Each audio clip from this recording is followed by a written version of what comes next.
I live and grow in the subtropics, which means my garden is full of plants that thrive in my particular climate.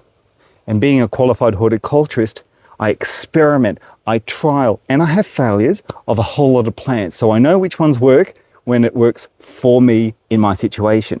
And I get a lot of people who ask for plants that they are used to in a colder climate, such as hostas.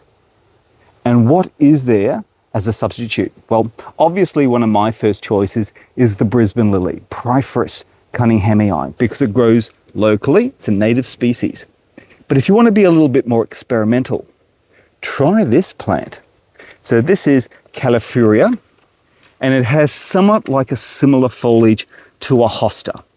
Now the great thing with this is that it does get a flower, which is somewhat like a daffodil.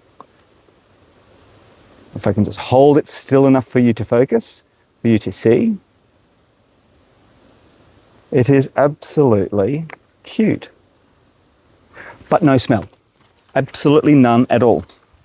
But it's a great plant, a green plant, to fill in the areas where you might want just something a little bit extra in the garden for texture. This plant is also known as the mini Amazon lily, also sold as green supreme. Botanically, it's Callifuria subdudenta. Now it's native to the Columbia region, which means it does love the tropical subtropical climate. And getting it to flower can be quite difficult, in fact quite tricky.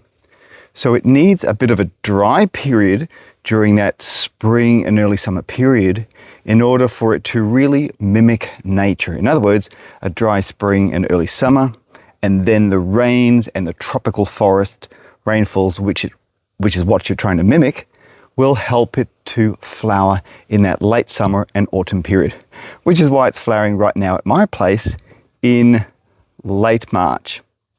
So give it a go, track it down, grow it.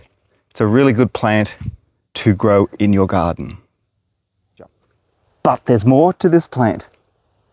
There is variegated forms available on the market. So if you want something a little bit more striking, this is a really good plant to track down and to grow. Now, this is one of the great plants that I find for gardeners because it is so easy to propagate. And yes, folks, I'm going to sacrifice one of my variegated ones to show you how it's done. And it's pretty brutal. Yes, it is. Okay. Point 1, take it out of the pot. Step 2, make mess. Shake it around. Point 3, start pulling them apart. And you'll notice, normally washing them will really help. They have bulbs at the base and a central bulb as well.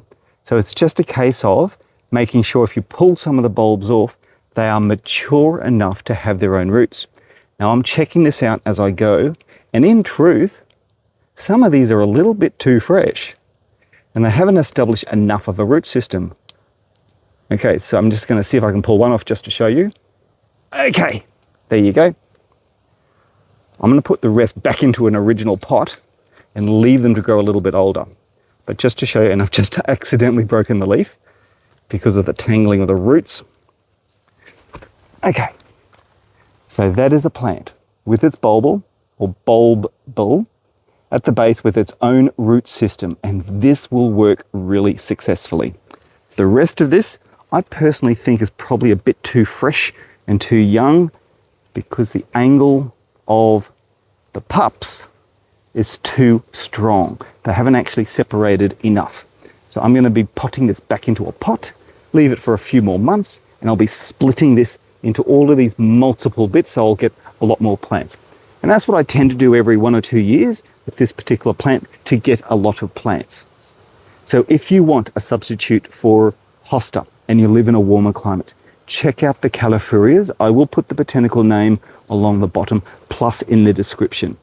You will find it in garden centres, both the plain green and the variegated one. So look for both. It's a great plant to grow, and I hope you have some wonderful success with it like I do. So happy gardening, everyone. This is Paul, Plant Horticulture. Cheers for now.